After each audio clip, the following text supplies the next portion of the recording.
Hello guys, நீங்கள் நம்ம என்ன பார்க்க போகிறோம் பார்த்தீங்கன்னா, நம்ம பிடிச்சிட்டு வந்த மீனெல்லாம் குட்டி போட ஆரம்பிச்சிச்சு. அதுவும் கிட்டத்தட்ட 20 ஃபிஷ் பக்கம் போட்டிருக்கு. இன்னொரு டப்பாவில் மாற்றிடலாமேன்ட்டு அந்த டப்பாவை எடுத்துகிட்டு வந்து தண்ணி ஊற்றினா ஓட்டையாக போயிடுச்சு. சரி, இன்னொரு டப்பாவை போய்ட்டு எடுத்துகிட்டு வந்து புதுசாக அதையும் டேட்டெல்லாம் எழுதி கிழிச்செல்லாம் ஒட்டியாச்சு. ஒட்டி முடிச்சதுக்கப்புறம் அதில் இருக்க சின்ன சின்ன மீன்களெல்லாம் பிடிச்சி அப்படியே இன்னொரு டப்பாவில் உள்ளாமேன்ட்டு அப்படியே நம்மளும் அந்த டப்பாவில் ஒவ்வொரு மீனாக விட்றப்பே நல்லா சாட்டிஸ்ஃபையாக இருந்துச்சு. சரி, நம்மளும் அப்படியே ஒவ்வொரு டப்பா விட்டு எண்ணி பார்த்தா கிட்டத்தட்ட 20 பீசஸ் மேலேயே இருந்துச்சு. அப்படியே நம்மளும் ஒவ்வொரு ஃபிஷ்ஷாக பிடிச்சி முடிச்சதுக்கப்புறம் பக்கத்தில் இருக்க டப்பாவை பார்த்தோம்னா நம்ம பெரிய மீன் டப்பாவை ரொம்ப அழுக்காக இருந்துச்சு. சரி, நம்மளும் அதை க்ளீன் பண்ணிடலாமேட்டு தண்ணியெல்லாம் எடுத்து மாற்றலாமேட்டு மீனுங்களாம் பிடிச்சி ஒரு சின்னதில் விட்டு முடிச்சதுக்கப்புறம் பார்க்கறதுக்கே செம்ம சூப்பராக இருந்துச்சு.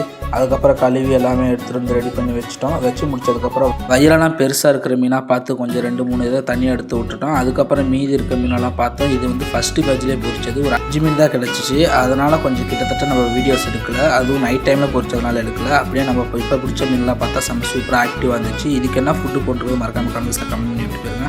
அப்படியே நம்ம பழைய மீனை பார்த்து வீட்டு விட்டால் மறக்காம இஷ்டம்